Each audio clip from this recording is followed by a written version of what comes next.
గొర్రెల పంపిణీ పథకం కుంభకోణం కేసులో రెండో రోజు నిందితులను విచారిస్తోంది ఏసీబీ. బంజారాహిల్స్ ఏసీబీ ప్రధాన కార్యాలయంలో విచారణ కొనసాగుతోంది. నిందితులను 3 రోజుల పాటు నాంపల్లి ఏసీబీ కోర్టు కస్టడీకి అనుమతించింది. నిన్న 6 గంటల పాటు 4 నిందితులను విచారించిన ఏసీబీ అధికారులు కీలక అంశాలు రాబట్టారు. మాజీ మంత్రి తలసాని శ్రీనివాస్ యాదవ్, ఓఎస్డీ కళ్యాణ్ పాత్రపై నిందితుల నుంచి వివరాలు రాబట్టారు. 2,10,00,000 నిధులను నిందితులు బినామీల ఖాతాల్లోకి మళ్లించినట్లు గుర్తించారు. కాంట్రాక్టర్ మొయినుద్దీన్, పశుసంవర్ధక శాఖ అధికారులు కలిసి స్కామ్ కు పాల్పడినట్లు గుర్తించారు. నగదు ఎప్పుడు విత్డ్రా చేశారనే సమాచారం కోసం బ్యాంకులకు ఏసీబీ అధికారులు లేఖ రాశారు. నిందితులు ఇచ్చిన సమాచారంతో మరిన్ని అరెస్టులు జరిగే అవకాశం కనిపిస్తోంది.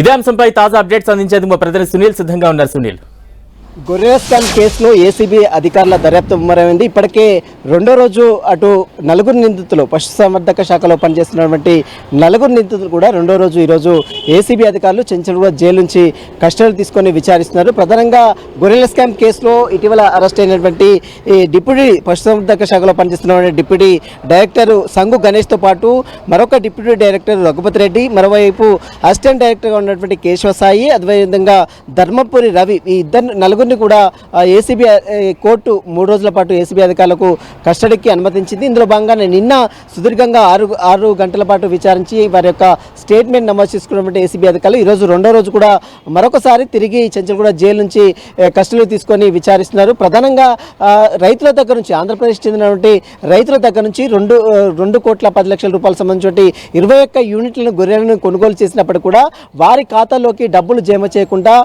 ప్రైవేటు వ్యక్తుల ఖాతాలోకి డబ్బులు మొత్తం కూడా మధ్య వ్యక్తులు దారి మళ్లించారనేటువంటి ప్రధాన అభియోగాలతోనే ఇటీవల ఏసీబీ అధికారులు ఈ కేసు నమోదు చేసుకుంటుంది.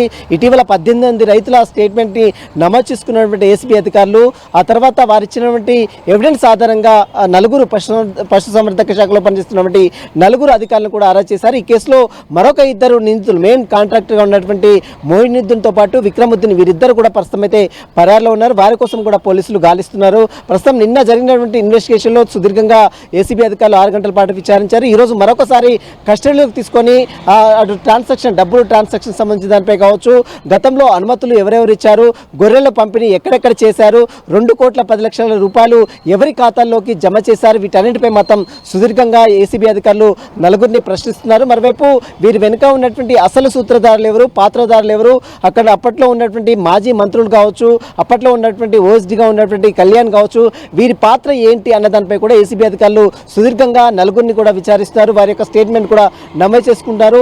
రేపు విచారణ కంప్లీట్ అయిన తర్వాత, కస్టడీ రేపు కంప్లీట్ అయిన తర్వాత వారిని మరొకసారి కోర్టు ముందు ప్రవేశపెట్టిన తర్వాత ఇంకా మరికొన్ని అరెస్టులు కూడా ఈ కేసులో కొనసాగవచ్చు. ప్రస్తుతం ఏదైతే గొర్రెల స్కామ్ కేసులో మాత్రం ఇంకా దర్యాప్తు మాత్రం ముమ్మరం చేశారు. ఇంకా మరికొన్ని అరెస్టులు కూడా కొనసాగే అవకాశం, వీరు ఇచ్చినటువంటి స్టేట్మెంట్ బేస్ చేసుకొని మరికొంతమంది ఇన్వాల్వ్మెంట్ ఇచ్చి వారందరూ కూడా నోటీసులు ఇచ్చి విచారించాలని మాత్రం ఏసీబీ అధికారులు భావిస్తున్నారు. విడిచి రాష్ట్ర సునీల్ టీవీ, ఏసీబీ ప్రధాన కార్యాలయం నుంచి.